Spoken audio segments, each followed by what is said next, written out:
Trump treated Mark Carney differently than he treated Justin Trudeau. There was more of an element of respect there. Obviously, Trump repeated many of the lines he has used about Canada, over months, including things that don't really have a much basis, like the $200 billion subsidy and so on. Talked about not wanting Canada's cars, all these things that we've heard from Trump a number of times over months, but there was not really an effort by Trump to sort of press the case on making Canada a 51st state. He said, we're not going to really be discussing that today, not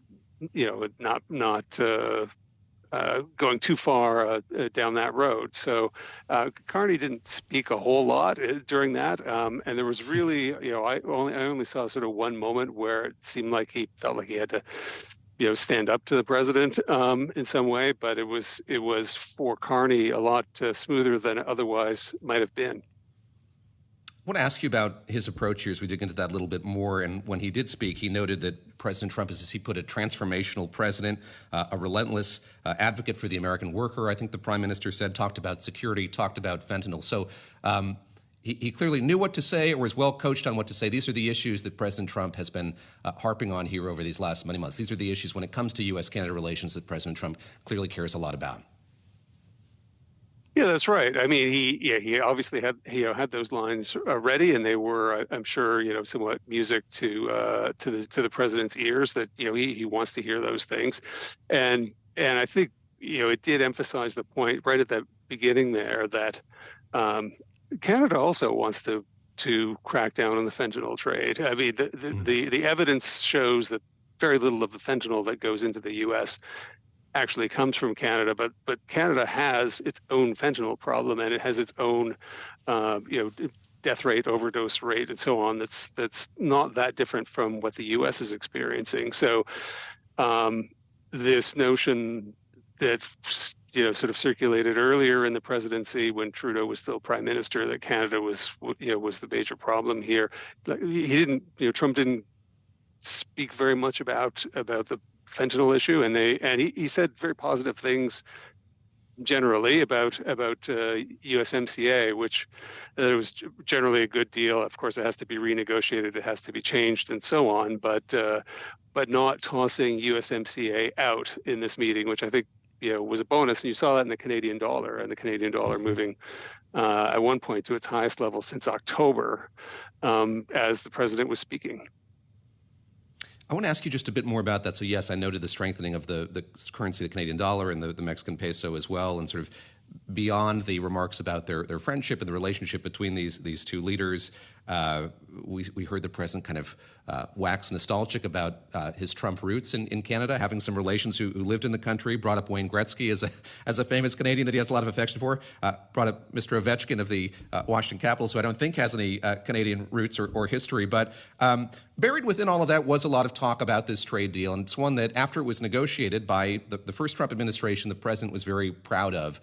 What is your sense of, as you think about the nuance or changes that might be made there, what the prospects for that look like? Do we have any kind of indication of sort of what granular changes might be approached here by the president and the prime minister?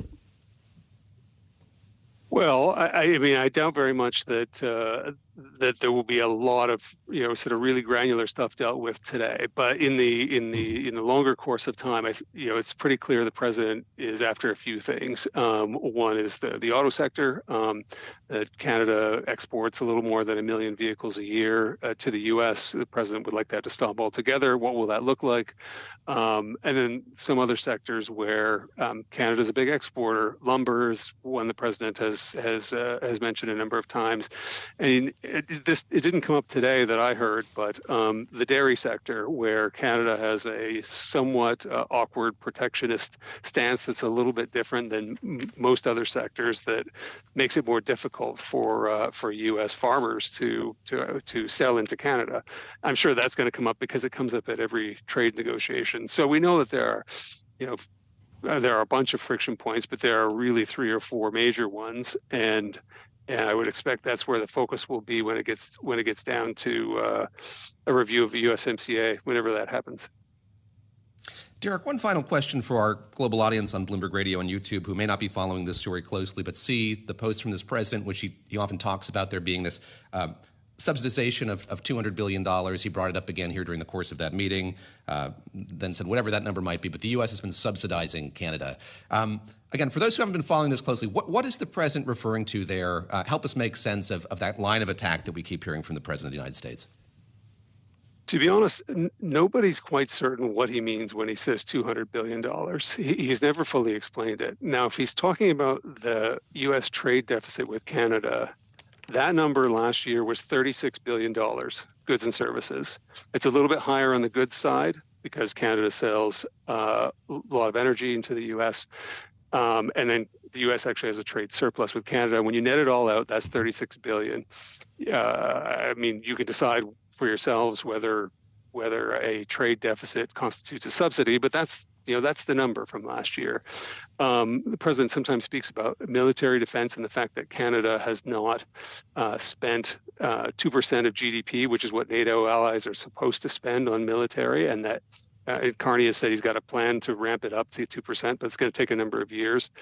So, is that entering into his calculation? But to be honest, nobody's quite broken down the $200 billion or knows where it comes from.